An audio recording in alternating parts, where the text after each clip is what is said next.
All right. Good morning. Almost 10 years ago, well, maybe about 9 years ago, I found myself sitting in the tiny apartment of a family from Syria. This family was one of the first 5 families to be resettled in the U.S. Through the government and the United Nations Refugee Resettlement Program. And we were honored, I was honored to have a group of college students working on a good neighbor team with this family. His name is and was Hussein. There's a silhouette of him in the upper right corner there because Daniel Walters from the Inlander did a big profile of him and his family story. I had read about the issues with the Assad regime cracking down violently on Syria's people and all of the violence there that this family had fled. And we were we were just so honored to get to become practical friends with this family. So there's this group of college students and I trying to do something good in the community. Sound familiar? And this was through First Presbyterian Church, where I worked at the time.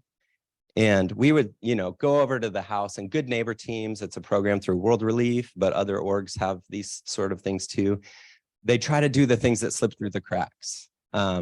Those things like looking through the mail or the papers that come home from your kid's school that you have no idea which things are important and which things should be recycled, which things to respond to, and which things are a scam trying to get you to respond and give you information, give your information.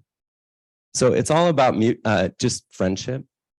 And at about the 2-hour mark, the Americans, the college students and myself would be like, okay, time to go. We've visited, we've gone over some things, great. We talk about a cell phone plan, driver's license, whatever. Stuff that the caseworkers don't have time for. And then that's when the food would start coming out of the kitchen. Because people of different cultures around the world often have a little different look at hospitality and spending time together than Americans do. And they like to linger. And not only do they like to linger and talk, they like to do so over food. And we found that food was absolutely delicious. That's the Harry Potter Castle Church where I used to work that did this group of college students that got the honor of being a good neighbor team with that family. Okay, so food is something that is powerful. I'm not a foodie. Can I just tell you that secret right now? I know this is being videotaped. I know I'm associated with food, but I'm not obsessed with food. The only reason there's a million pictures of food on my phone is because I have to do it for my job. I like food. I love what food can do to bring people together. Okay, I don't love food. Food is amazing, and the food at Feast World Kitchen is amazing. But what it can do to bring people together is what I'm most interested in. I was interested in that when I started a breakfast food truck on the Lower South Hill because I'm interested in neighborhood engagement, asset-based community and development at the neighborhood level.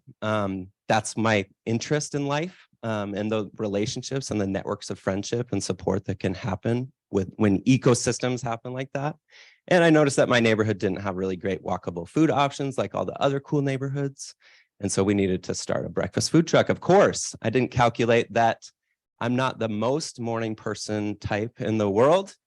I'm better than when I was a university student, but not so great. So at 4:30 in the morning, when I was putting the first batch of gravy together or baking those biscuits, Meredith's eating at my, thank you, I needed that.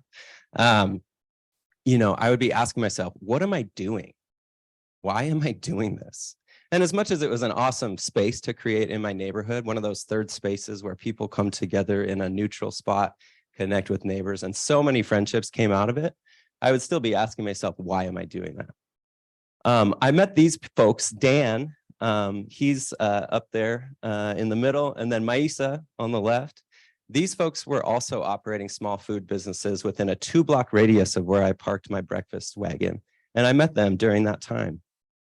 Dan was operating Inland Curry, a weekly pop-up online ordering Indian food business. And Maisa was doing catering without a location, but catering big events, sharing food from the Middle East, where she's from.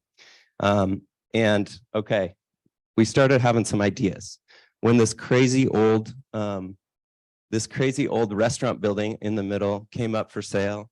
That's when we started, spinning the gears a little bit and asking whether we could create a space where former refugees and immigrants could cook food from their home culture and sell it to Spokane, share it with Spokane, share culture, earn money, build job skills, career skills, connections, networks of support, ecosystems of goodness and flourishing that happen.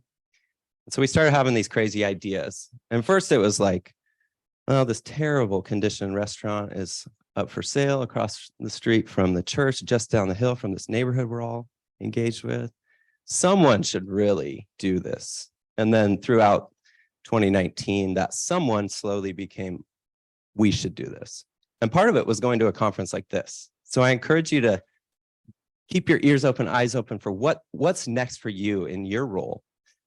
Because sometimes these are the things that bring those things to the foreground. Okay, so there's Maisa. The first thing we did on that property is Maisa started, I was the Compass breakfast wagon, and she started serving lunch using my food trailer on that property, and it was the Compass Sajia wagon. Sajia is a Jordanian kind of fajita-like dish. It's really good. Okay, what we did with a bunch of neighbors, a bunch of partners, a bunch of help, a bunch of community support from people like you, is we formed a nonprofit. We convinced the Harry Potter Castle Church First Press to buy that building so that the nonprofit could rent it from them. They have a 53-year history of offering ELL support, no strings attached, no proselytizing to immigrants and refugees. So their DNA is very much in welcoming the stranger as it is. And they were all about it, surprisingly. And we were able to get that building, rent it for a crazy low price, and start operating. First, we started with catering. Then COVID came. No more catering.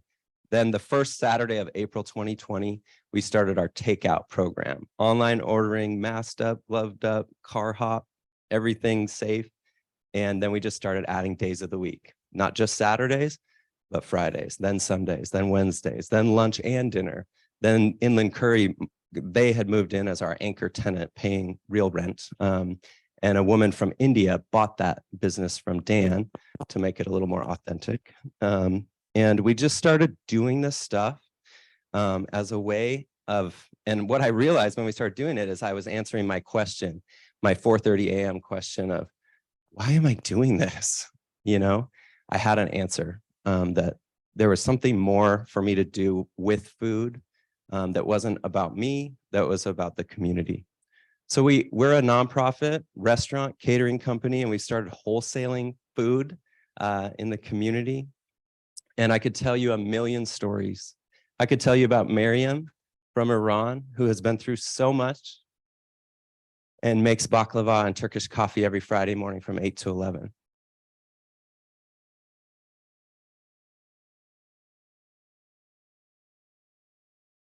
I'm gonna look this way, get emotional. I could tell you about Sama in the middle, who I was with at a market on Saturday. She made $2,000. She's a single mom of 6 kids from Egypt and Sudan. I tell you about Betty, her kids. Eden's on my soccer team. So many stories have come out of it. And what it is it's a place at the table is what we want for everyone. College students, faculty, the community, above all, the former refugees and immigrants in our community. One of our values is mutual hospitality. And it's the exact thing I experienced in that tiny apartment in 2014 with the first Syrian family to come to the US. Yes, we want to welcome people to our community, but we also are not the only ones. It's not a one-way hospitality. It's mutual. It's back and forth. We receive hospitality so much at Feast and in those networks and communities. And there's a place at the table for everyone. And we want to operate in ways, I'm sure we have a long way to go in ways that where there's so much equity that we can just continue to point to the table as the ultimate level playing surface, that we're partnering together for a better community. Thanks for listening, and we appreciate you.